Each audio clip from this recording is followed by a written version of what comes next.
Welcome again to Secrets of Meaning, the podcast and TV arm of Jewish Sacred Aging. I am your host, Rabbi Richard Address. Thank you for joining us today in what we hope and well, we know will be a very, very interesting conversation.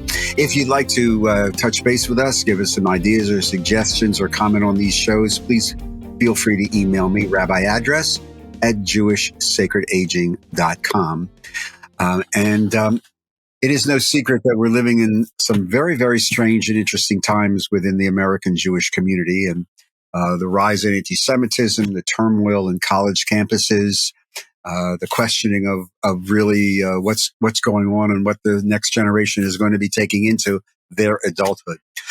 So we are very, very pleased to welcome to the show today a glimpse into that future and a glimpse into the present. So please join me in welcoming Ari Rosenblatt, a sophomore at the University of Wisconsin, someplace in Madison, if I'm not mistaken. They have a big lake and it's very cold, usually. Ari is a sophomore, as I said, an activist on her community, a very involved young Jewish woman in Jewish events and affairs. And she graciously agreed to come on and talk to us about what her experiences have been, especially post-October the 7th, her travels and her involvement in the Jewish community and why. So first of all, Ari, welcome. Thank you so much for having me. Our thank pleasure. you. How's life in Madison, Wisconsin today? It's been good. Getting done with classes, getting finals, ready for the nice needed break in the holidays. So getting ready. Well, thank you again. So let's set the stage here. You're a sophomore at Wisconsin, from Northern California. Talk to me about your Jewish journey. You're an activist. What led you to this? What were the motivating factors, the people who influenced you, your mentors that, allowed you to do this? Yeah. Well, I would start by saying I was always involved in my Jewish community growing up, being involved in synagogue and temple. And then I got involved in MIFTI in high school and was my regional president, and then went on to just continually being involved in my Jewish community, even through COVID and the whole crazy online world that we lived in. And then it was time for me to start to apply to college and decide where I wanted to go. And to me, one of my biggest factors was my Jewish community, and where I wanted to go to school. To have a big Jewish community was important to me because I was so involved in high school, and that's where I felt my community was. That's where I felt I would thrive the most when I would get to school. So I used a lot of the Jewish community as my guidepost when it came to deciding where to apply to college. And that's ultimately what led me to the University of Wisconsin-Madison. And I have been here, as you said, in my second year. And it's been definitely really interesting since the 7th to see how things have been unfolding as a student, and also as a Jewish student, and an involved student specifically at our Hillel that we have on campus. What's the mood since October 7th on the camp? Because Madison is the main campus for the University of Wisconsin. Mm-hmm. So what, we keep hearing these reports about faculty issues, student issues, the rise in antisemitism, students. I live outside of Philadelphia. The University of Pennsylvania is just exploded. Give us the MS for what's happening at Wisconsin. Yeah, there's definitely been a lot of instances that have happened. Since the 7th, there's been a definite rise in anti-Semitism occurring on campus. Even yesterday, there were rallies happening. We have a Jewish chancellor, and they were storming her office building, and down the street, we have the state capitol building on the other end of our campus, or off campus, as I should say. So there is a very politically active college campus, which is very interesting to observe, especially in this specific environment. Yesterday was very interesting. There was a professor that canceled classes so students can attend this pro-Palestinian rally. There has been instances that have occurred, but I would say there's never been as much community and closeness of Jewish students on campus as there has been right now. And I would say that has been an interesting caveat to all this other issues that have been going on. Do you feel safe? I do. A couple of weeks ago, there were neo-Nazis walking around campus with swastika flags, and luckily I was not on campus. I was already home. I think I would have felt much more unsafe if I was on campus that day, just sitting outside Starbucks seeing that happen. Um, but I would say I feel pretty safe, especially since I feel as though I have a very good community around me and a group of friends and staff members, Jewish staff members at my Hillel that I feel very supported from, which I feel has been very valuable. So talk to me about that. You mentioned the closeness of the Jewish community on campus. So you're active in Hillel? Yes, I am. I'm a development and fundraising intern at Hillel. Also do a lot of alumni relations stuff, and I'm an active involved member on the program board. So talk to me about how is Hillel as an institution post October 7th? How have they tried to organize, galvanize the Jewish students and be a safe place? It started with a couple of students coming together saying we need we called it was originally Badgers Against Hate, and then it's kind of shifted into a different terminology. I forget, a little more Jewish centered. And on the 8th, we already had a visual, and we had over 500 Jewish students in the light on our main area on campus, and that wasn't even Hillel sponsored event. Like, this was students coming together, buying candles, buying flags, saying we need to come together, we need to do something. So a lot of this has really been student led with adult support, which has been really, really amazing. And we also have a Chabad on campus as well, and there's a lot of Hillel and Chabad combined efforts and activities in what's been going on. But I would say a lot of it really is student led and student focused, with the adult staff there to support and be there for us when we need. Have you had any instances with professors? The free speech issue has, come up a lot in those last couple of months about what free speech is and what once you cross the border.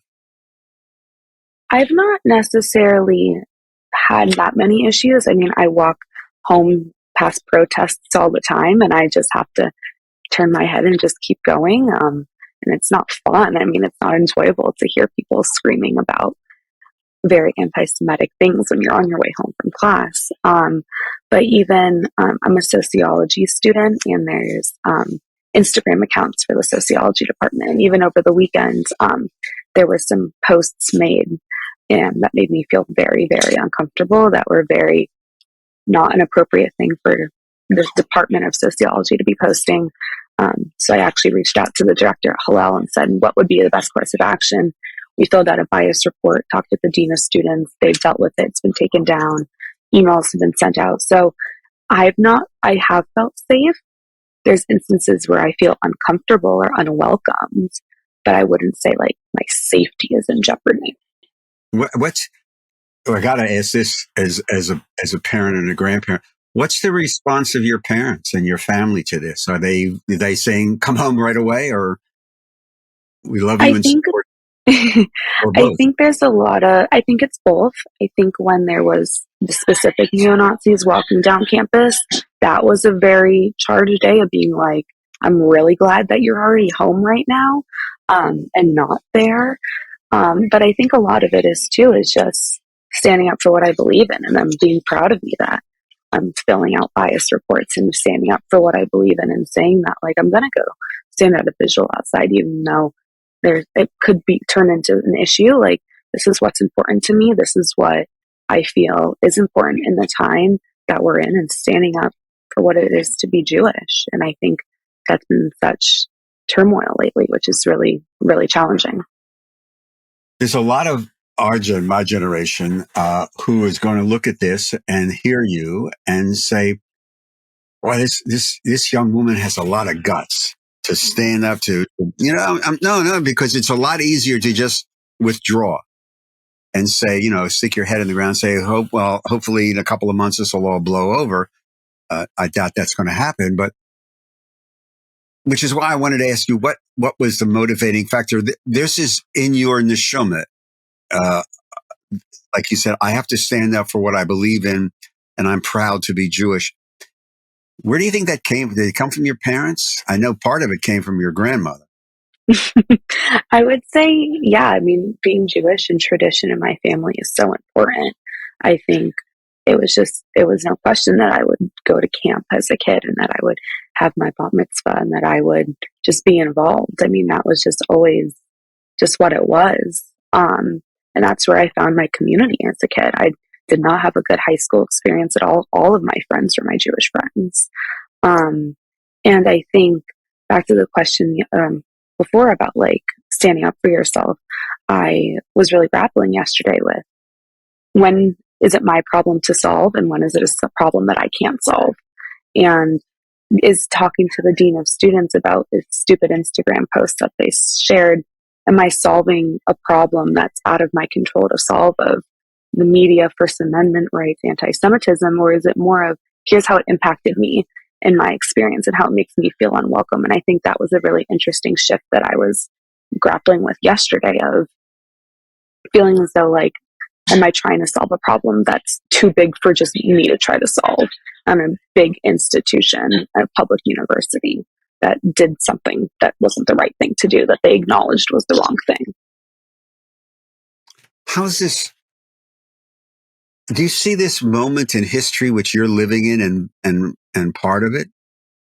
Do you see this as a real valuable learning experience? Are you going to be able to take some of this and for the rest of your life saying, I remember this when I was in college and this is how I handled it or didn't handle it? And I mean, talk to me about this because you're probably learning more in doing this. And I hate to say this, sometimes in class. No, for sure. And I definitely think since the 7th, it's been so much of a learning experience of like self learning about like who I am and what I believe in, but also like in the community and in the world and where I stand and who I surround myself with. I think that's been the most interesting thing is who do I choose to spend my time with? This has been a very dividing situation for a lot of people. And I think that's been a really interesting thing, especially on college campus. Like you're saying, like so much of college is a social life on top of school. And it's meant to make friends and you're meant to go and interact with people that you never would have before. And I think that's been really, really interesting with this going on because it feels very polarizing.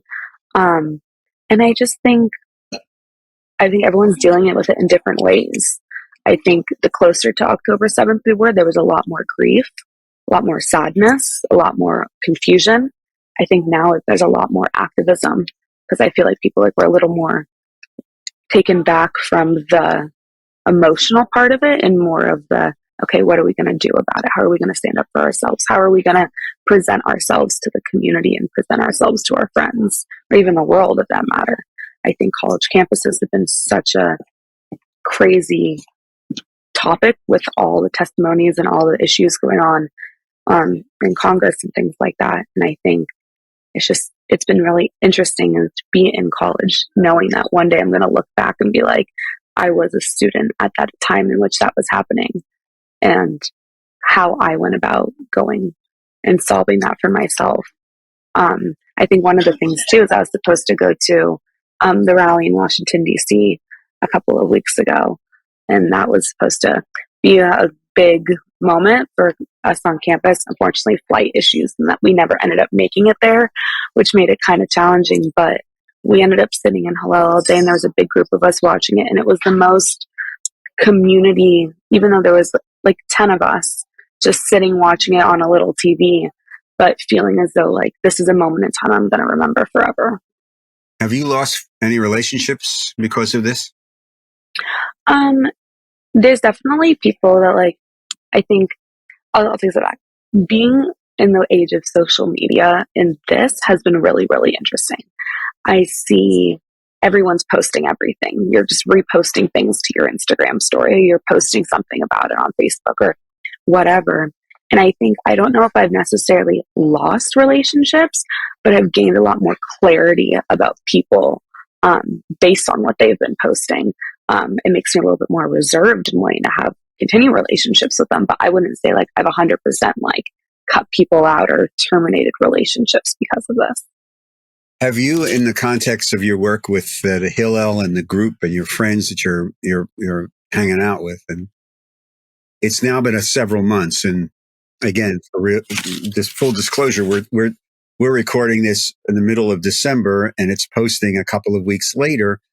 Probably the realities are not going to change that much. Has there been a shift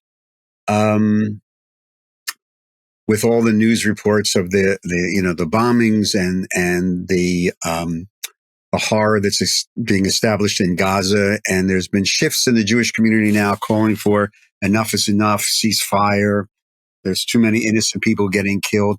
Has this become part of the dialogue on campus? I would say yes and no. I would say there's definitely people who believe that that should be the right course of action. And there's some who believe they're 100%, we should continue what we're doing. And that's the reality too. I think what I've noticed is that people tend to segregate more towards the people that are like-minded and holding, which always happens. But it's created different opportunities, I think, for people. I would say on my campus, I have seen less for a ceasefire than I have seen on other campuses or other people that I've heard. I would say there's a lot more of a pro-Israel stance for the Jewish students that I've seen. However, I'm sure there's a lot of people that still have a lot of those thoughts and mentalities. I have not seen it as much firsthand. I also would say, too, I have a lot of Israeli friends. There's a lot of Israelis on our campus who have been struggling. And one of my closest friends is Israeli. She lived there until she was 12. Her boyfriend just got drafted in the IDF last week. This is a big reality for a lot of people. So also being there for as Israelis, Americans is also as just a Jewish American has been a very interesting paradigm that I've seen. Talk to me a little bit about that, because the Israeli contingent in the United States, I know from friends of mine who are walking, they're very conflicted. And I have some colleagues who are Israelis who literally their soul is their children are in Gaza, and they have a congregation to take care. They just can't pick up and go. Mm-hmm. What's been the involvement on the support network through Hillel and stuff for the Israeli students or the families of Israeli students? There's been a lot of involvement. I said, that the Badgers Against Hate that turned into another name that I'm forgetting at the moment. There has been a lot of Israeli involvement. During the vigil, most of the people who spoke were Israeli students. There's one Israeli student here who was in the IDF and then now is in school here. And I just remember the look on his face the day after, on the 8th, when he was speaking, and his face just looked like it was just like a shell of a human.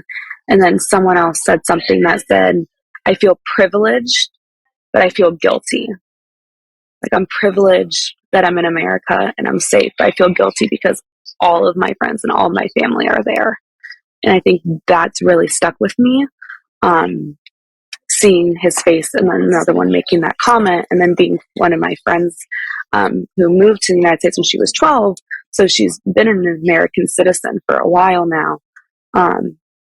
But it's been interesting. It's definitely been interesting. I think they've been struggling in a lot of ways, like many of us have, in ways I probably can't even imagine too. But the opportunities given to us by Hillel and by Chabad has been so amazing, and they really have been there for students in so many amazing ways, which I think is just so valuable, because I know there's probably so many college campuses that don't have that same luxury. So I feel we've seen on the news too, a lot of higher ups in universities have outwardly spoken against this. So it's hard to say that I feel lucky, because I feel like there's so much craziness that it's hard to say I feel lucky, but I feel lucky in the sense that I feel supported on my college campus. Has there been any attempt, now that this craziness is a couple of months in,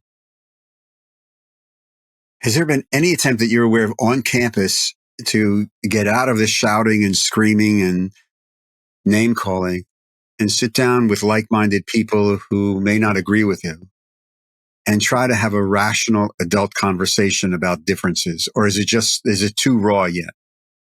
I think it's too raw. I think there's still so much immediately happening that I think people are still so in it to be able to take a step back to have that conversation. I'm sure it will happen at some point. There is like an interfaith organization, not organization, like a board of directors that I know, like the rabbis at Hillel are on and other people. So there are adults having the conversations. I think from a student perspective, there hasn't been that yet. I mean, even yesterday, like I said, like there was the protesting that was occurring on our campus, and that's been just normal occurrences that we've seen. I was in the Hillel building one day, and there was protesters outside, and like we left, we had to leave out the emergency exit because they couldn't want us to walk out the front door. Like realities that I don't think we're at the point yet to sit and have a conversation. I also think what I've noticed a lot is too is people are really unaware of what they're actually saying or protesting for. I think with there's a big miscommunication and misunderstanding of what the reality of the situation is. And I totally understand that there's so many people suffering and so many people that are struggling in a lot of ways, and innocent people are dying, and that should never, ever happen. And a lot of the things that have been said or screamed or protests is challenging. It's hard. You shouldn't have to walk home from class hearing about the fact that we're committing genocide or that I should die or that just by walking home from class. But it's become a new reality for so many people. And I think it's interesting. I just don't know if it's time yet for a conversation to happen. What do you want to do with all this, Ari? I mean, I know it's probably a mommy daddy question, so forgive me, but I mean, this is a transformational moment in your life. This is real life. This is real stuff. Mm-hmm. It's not academic. It's, there's no final exam on this. Has this changed your perspective of what you may want to do when you get out of school? I don't know if it's necessarily changed my perspective of what I want to do outside of school, but I think it's strengthened my values of who I am in a way that I feel more confident in who I am when I leave school. I don't know if it's going to change the trajectory of like my career or my life, but I think I'm much more empowered in who I am as a Jewish adult in the world. And I think my values have only strengthened.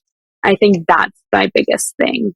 Even with the sociology thing, like I'm a sociology student and I'm reaching out to the department chair being like, it's not about me telling you, what you did was wrong, but let me explain to you why this made me feel unwelcomed or why this makes me uncomfortable.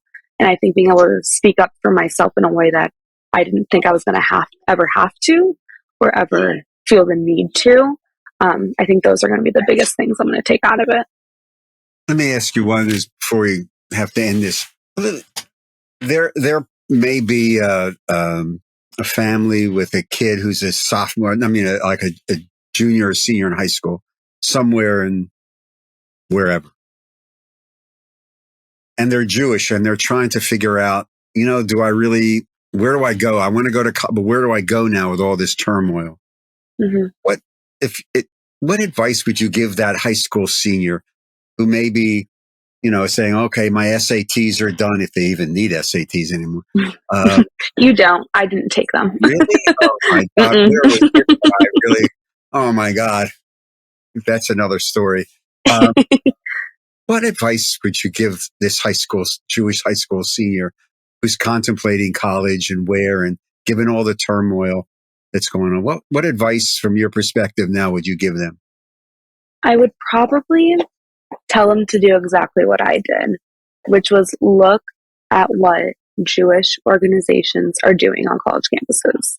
That's what I did. I looked at Hillel's website. I went to college fairs, and Hillel was offering online college fairs during COVID, and I went and I spoke to Jewish students, and that's how I found out about colleges. because that's where your community is going to lie at the end of the day, especially if this is what's occurring right now. And I think that would be my biggest piece of advice. And I think also, too, there's always going to be negativity. There's always going to be hardships. There's always going to be something that's happening.